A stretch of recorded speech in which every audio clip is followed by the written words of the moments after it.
Hello everyone! Welcome back to my YouTube channel. Guys, hello mga ka-IDC. Kumusta po tayong lahat? Sana'y nasa mabuting kalagayan po tayo.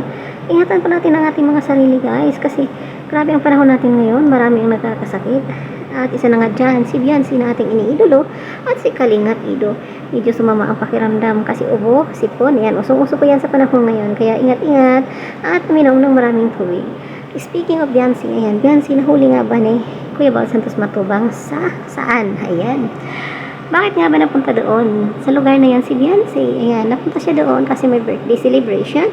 At hinanap po talaga siya ni Kuya Bal Santos Matubang dahil, ayan, may magandang balitang dala si BSM. Kung hindi lang yan magandang balita.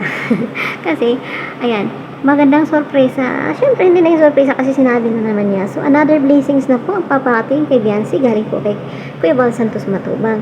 At hulaan niyo kung ano yun. Kasi, ito ang naisipan ni Kuya Bal Santos Matubang kasi magagamit niya ito sa araw-araw ng kanyang pag-aaral. Kasi, di ba, sa mga previous vlogs, nalalaman naman natin na si Biancy is naglalakad lang pauwi galing sa school at 1 oras at kalahati po yun, medyo malayo-layo. So, mas magandang ideya po at mas maganda nga ang ibibigay ni Kuya Bal Santos Matubang na regalo para sa kanya para naman hindi na siya ganun katagal maglakad papunta sa kanilang bahay. So, pag nag-uwian na, so hindi na ganun ka taas ng oras para makauwi siya sa bahay nila. Ayan, pinapili na unang-una nag-canvas si Kuya Bal Santos Matubang ng mga prices ng electronic bike at saka yung Mio. At yun nga, pinicturan niya ito at pinakita niya kay Biancy. Siyempre, pinapili niya si Biancy kung ano nga ba ang gustong-gusto ni Biancy. So yun, pinaliwanag niya pag e-bike, ito-charge lang iyon at walang gas. At hindi kailangan ng lisensya. Samantala, pag Mio, siyempre, magtobil ka, maggas ka.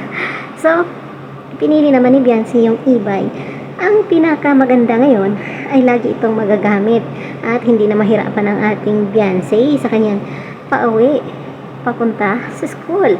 O diba? At antabayanan natin. Siyempre, inaabangan na naman natin yan kung kailan at kailan mabigyan si Biancy sa dami-dami ng mga blessings na dumarating sa buhay ni Biancy. Lubos po ako nagpapasalamat kasi, di ba, akalain mo, kalingap lang ang nagpapabago sa buhay niya.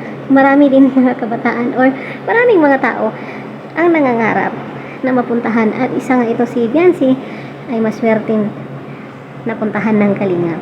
So, mga kaiksi, ating aabangan ang susunod na mga kabanata sa pagbibigay ni Kuya Bal Santos Matubang sa kanyang electronic bike. So, that's all for now. Don't forget to subscribe Bal Santos Matubang, Kalingap Rab, also kay Kalingap Ido guys. Pataasin natin ang views at sa lahat ng mga team Kalingap Reactors at syempre sa aking munting bahay, sa aking munting YouTube channel. Maraming salamat sa mga suporta at nanood sa aking channel. So that's all for now. Thank you so much and bye-bye. Mama!